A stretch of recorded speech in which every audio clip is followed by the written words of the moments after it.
완전히 국가 전복에 대한 얘기를 현역 국회의원이자 통진당 대표가 그런 얘기를 하니까 그중에 교회에서 자란 모태신앙, 교회에서 자란 청년이 있었습니다.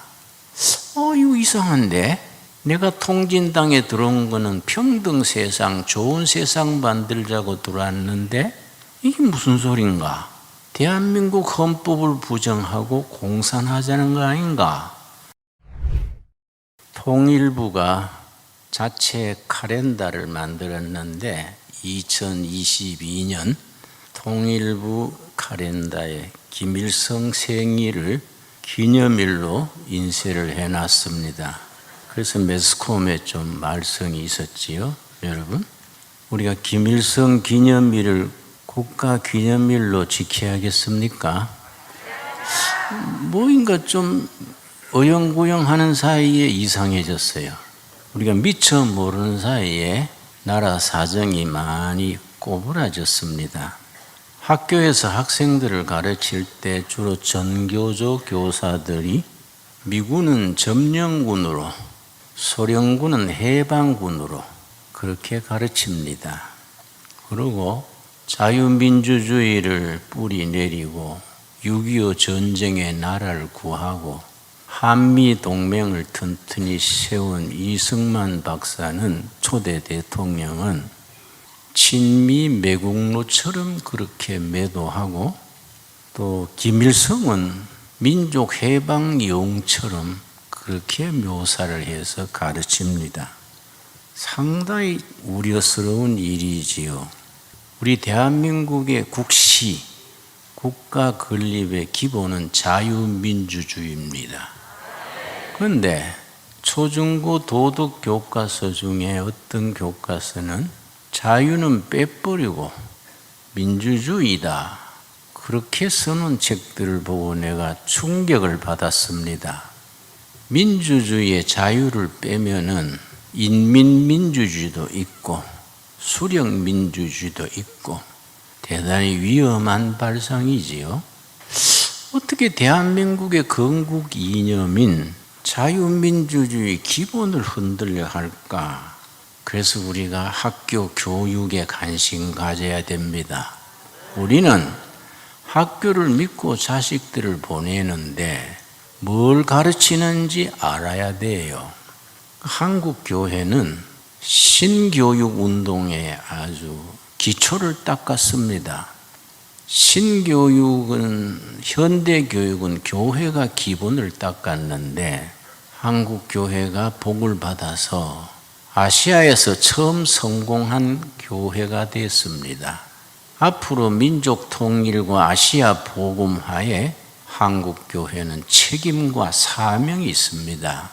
그런데 우리 한국 교회의 큰 부흥기가 1970년, 1980년대인데 교회가 부흥돼서 1000만 성도를 말하면서 교회가 교회 안에 울타리 치고 교회 안에서 편안하게 교회 부흥만 되면 되는 줄 알고 사회 문제에 대해서, 국가 문제에 대해서 너무 소홀하고 직무유기를 했습니다.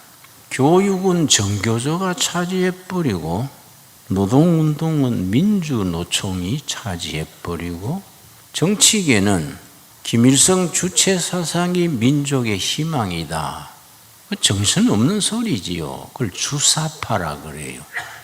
친북 주사파들이 정치계 중앙에 차고 앉아가지고 나라의 운명을 논하면서 앞으로 50년 집권이니 100년 집권이니 그런 소리를 우리가 들으면서 5년간을 지냈습니다.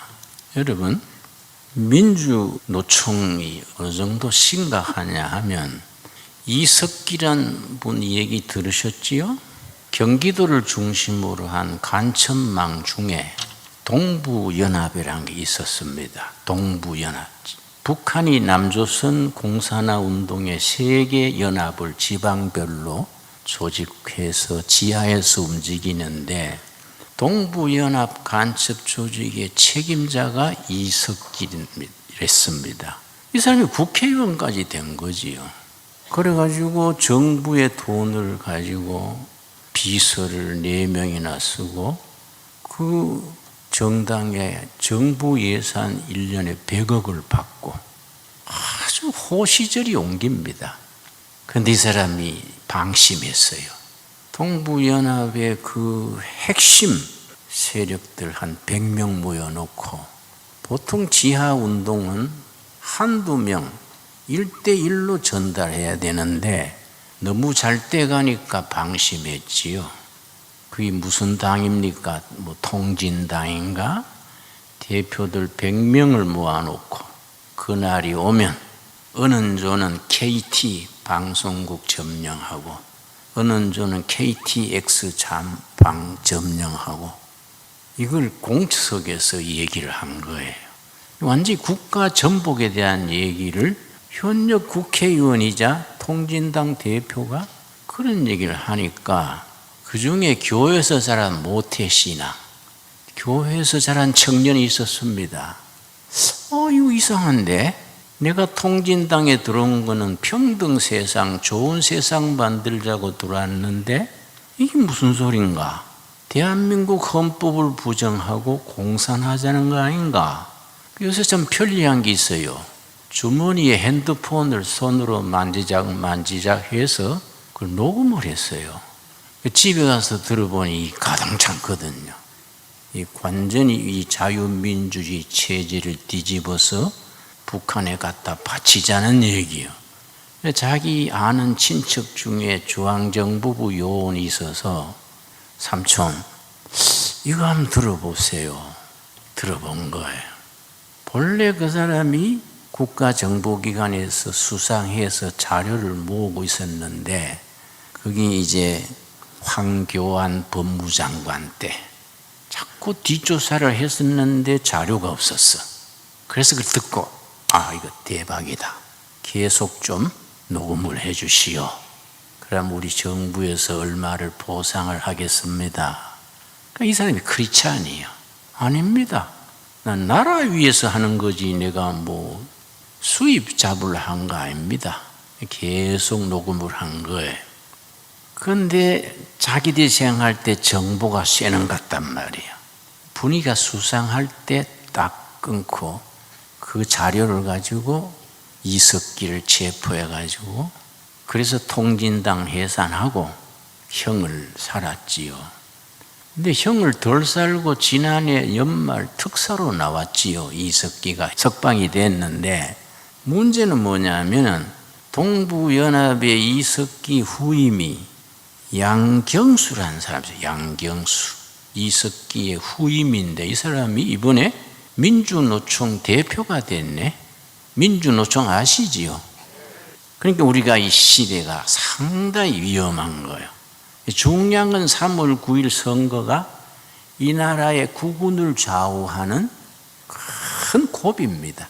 이번 고비를 잘 넘겨야 앞으로 대한민국 헌법으로 통일을 이루고 통일한국 된 뒤에 성경 위에서 선진국을 만들어서 5대양 6대지에 선교사 보내고 세계 존경받는 코리아를 이루어 갈 수 있습니다.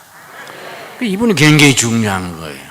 이런 시기에 이렇게 참 기도 모임을 가진다는 것은 얼마나 힘 있는 모임입니까? 하나님께서 이런 모임을 사랑하셔서 응답하셔서 이 나라 장래에 좋은 일이 있도록 인도해 주실 줄 믿습니다.